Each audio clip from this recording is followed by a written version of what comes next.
Action express के साथ मैं रीमा प्रसाद। आज दरभंगा जिले के अलीनगर विधानसभा क्षेत्र से 1995 से लेकर अभी तक अब्दुल बारी सिद्दीकी लगातार विधायक है, लेकिन कर्पूरी के सहयोगी के तौर पर उभरे अब्दुल बारी सिद्दीकी 1977 से अब तक राजनीति में सक्रिय हैं और आरजेडी के दिग्गज चेहरा भी। अब सवाल ये अहम है कि कर्पूरी के उसूलों को जिंदा रखने की जिम्मेदारी निभाने वाले को अगर लालू के परिवारवाद के झंडे को ढोने में अहम भूमिका अदा करनी पड़े तो फिर अलीनगर को उम्मीद किससे हो?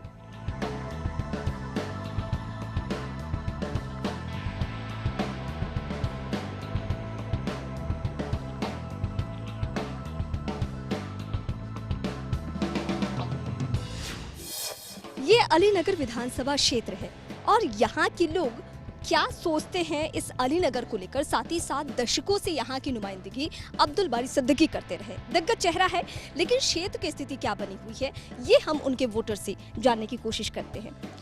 दादा, क्या हुआ है यहाँ पे? अब्दुल बारी सिद्दीकी यहाँ के लिए जितना भी किए वो कम नहीं किए, हद पार कर दिए। क्या किए हैं? हद पार हो गई है यहाँ पे। जैसे ब्लॉक, जैसे थाना, जैसे हॉस्पिटल, ये सब विकास का काम बहुत किए हैं। क्षेत्र का विकास तो किया, साथ साथ अपना और अपने परिवार का ही विकास किया और लोगों को फायदा नहीं पहुंचा है। क्षेत्र का विकास किए। 1992 में प्रखंड तो बनवाए, लेकिन प्रखंड का भवन सही माने में नहीं बना पाए, न जमीन उपलब्ध कर पाए। और जितना भी क्षेत्र में काम आता है सारे अपने गांव की ओर ले जाते हैं, चाहे कन्या उच्च विद्यालय हो या पानी टंकी हो या एफसी गोदाम हो या और सारे भी हो, या उनके गाँव में ही चाहिए और उनके परिवार के लोगों को ही चाहिए। काम तो किया, लेकिन जितना बड़ा लीडर है और जो होना चाहिए वो अलीनगर का प्रखंड का खास करके उतना चारों तरफ से काम नहीं है। आज तक अलीनगर क्या है? अलीनगर प्रखंड में आज तक उच्च विद्यालय नहीं था। वो अब जो है नीतीश कुमार वो बना है, जो नया सब जगह बना है तो बना है, नहीं तो आज तक अलीनगर प्रखंड में ये निश्चित है कि अपना उच्च विद्यालय नहीं। यहाँ लगभग 250 किलोमीटर पीडब्ल्यूडी की सड़क बनाई गई है, माने अच्छा सतह के लिए, आरडब्ल्यूडी के अलावा, और पुल पुलिया बड़ा बड़ा बनाया गया है।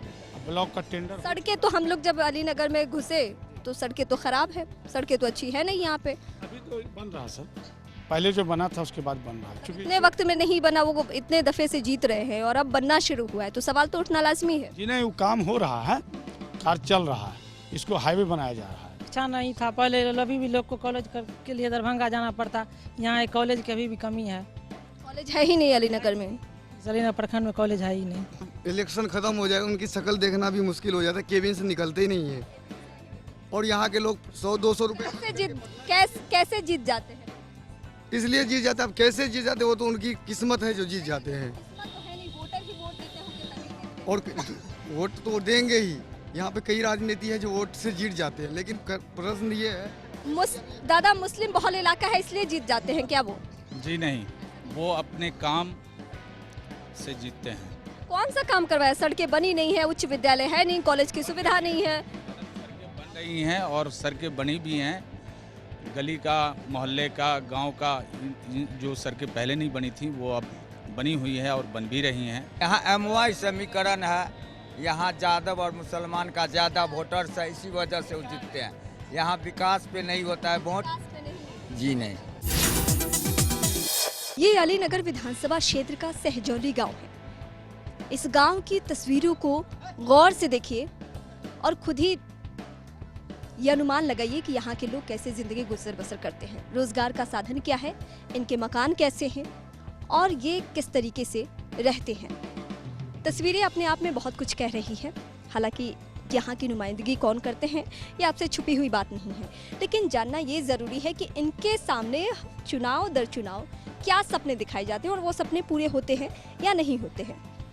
इस गांव का जो मुंह का मंत्री जो है, वोट लेते हैं, चाहे कुछ भी लेते हैं, चाहे सरकार से रकम लेते हैं या फायदा लेते हैं, वो गरीब के लिए कुछ नहीं, सिर्फ अपने खाने के लिए, अपने पेट भरने के लिए, अपना पॉकेट भरने के लिए, अपने जमा करने के लिए। एक बार आए वोट के टाइम में और उसके बाद जो है सो आना बंद, और जैसे तैसे यहाँ का पब्लिक तो उसको वोट देवे ही करता है। कड़वी सच्चाई यही निकल कर आ रही है कि आज भी वोटों की खरीद फरोख्त जो है वो चरम सीमा पर है और यही सच्चाई है जिसके वजह से विकास कार्य नहीं हो पाते हैं और हर तबके से इस तरीके से वोट खरीद लिए जाते हैं।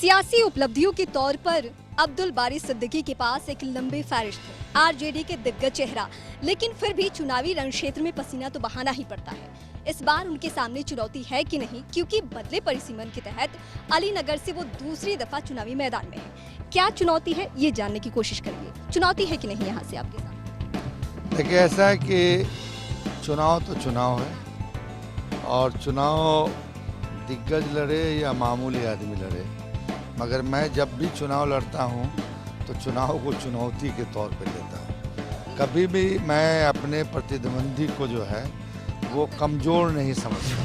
कहते हैं घर का भेदी लंका ढाए। आपके सामने जो कैंडिडेट हैं, जो बीजेपी की तरफ से, वो कभी आप ही के पार्टी में रहे हैं और सालों से रहे हैं। ऐसे में उनको अगर ध्यान में रखते हैं आप, तो क्या कुछ दिमाग में चलता है? कि भारतीय जनता पार्टी उससे दिगर अपने बड़े नेताओं को आइसोलेट कर रही है, अपने कार्यकर्ता नेताओं को आइसोलेट कर रही है, या ये कह सकती हैं आप कि इन पे इनका भरोसा कम रह गया है।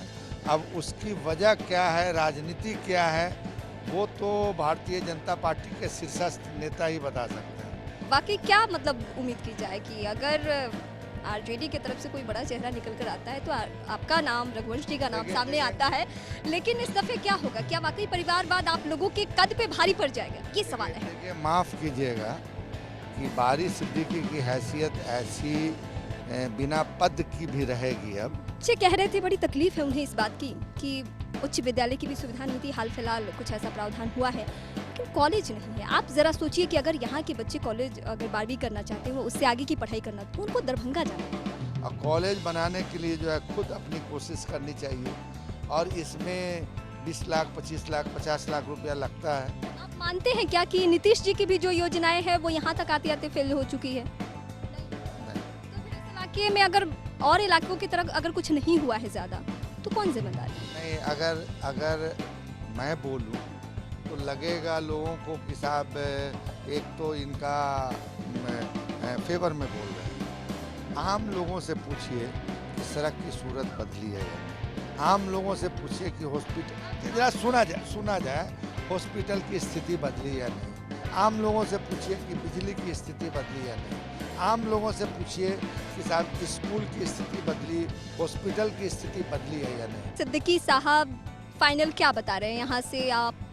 मतलब चुनौती तो आपने कहा कि चुनौती है, लेकिन सामने वाले कैंडिडेट को देखते हुए आपके अंदर निश्चिंतता है क्या कि आप यहाँ से निकल जाएंगे? भाई, मैंने पहले ही कहा, कभी भी हम किसी भी उम्मीदवार को हल्के ढंग से नहीं लेते हैं। हम हल्के ढंग से नहीं। बीजेपी की वजह से हल्के में नहीं ले रहे हैं या कैंडिडेट को हल्के में नहीं, बात बीजेपी की वजह से नहीं। बीजेपी की स्थिति तो खराब हो चुकी है पूरे इलाके में, और कैंडिडेट तो बेचारा इस डाल से उस डाल पे गया है। जुमा 8 दिन हुआ है, उसके बारे में व्यक्तिगत रूप से मेरा बोलना भी मुनासिब नहीं है। चलिए, ये कॉन्फिडेंस है सिद्दीकी साहब का। हालांकि भले ही राजनीति का कोई स्वरूप हो गया हो, लेकिन शालीनता बरकरार रखे हुए वो अपने जीत के दावे को सुनिश्चित करने की कोशिश करें। अब देखना ये होगा और 8 तारीख ये तय करेगा कि अलीनगर में क्या तस्वीर बदलती है या सिद्दीकी साहब के साथ यहाँ की जनता एक बार फिर से हो लेती है।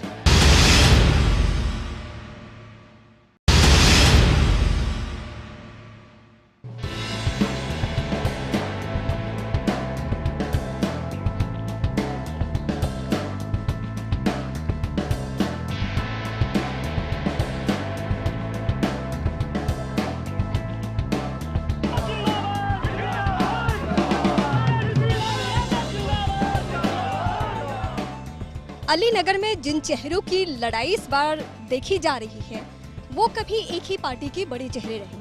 अब्दुल बारी सिद्दीकी किसी पहचान के मोहताज नहीं, लेकिन मिश्री लाल जो कि अब उन्हें टक्कर देने की तैयारी कर रहे हैं। कल तक वो आरजेडी का ही हिस्सा थे और लंबे अरसे तक, लेकिन अब वो किस तरीके से उन्हें हराने की जद्दोजहद से जूझ रहे हैं ये उन्हीं से जानते हैं। क्या तैयारी कर रहे हैं? मैं नामांकन दाखिल किया हूं 14 तारीख को, और 14 तारीख को जो नामांकन हुआ है उसमें समाज के जो सभी वर्गों के लोग नामांकन में उपस्थित हुए हैं बिना साधन का, वह एक झलक था। और वो नामांकन इस बात का द्योतक है जो अब्दुल बारी सिद्दीकी जो 5 वर्षों से इस विधानसभा का रिप्रेजेंट करते हैं, और इसका जो एक पार्ट है अलीनगर प्रखंड, उसमें 30 वर्षों से 25 वर्षों से प्रतिनिधित्व कर रहे हैं। उनके काले कारनामों, उन्होंने जो क्षेत्र में लोगों के साथ भेदभाव बरता है, विकास में पक्षपात किया है, उनके शासनकाल में प्रखंड अंचल में जो भ्रष्टाचार बढ़ा है, इससे लोगों में काफी गुस्सा है। आप भी तो कल तक आरजेडी का हिस्सा थे, तब तक तो आपने ये कहा नहीं।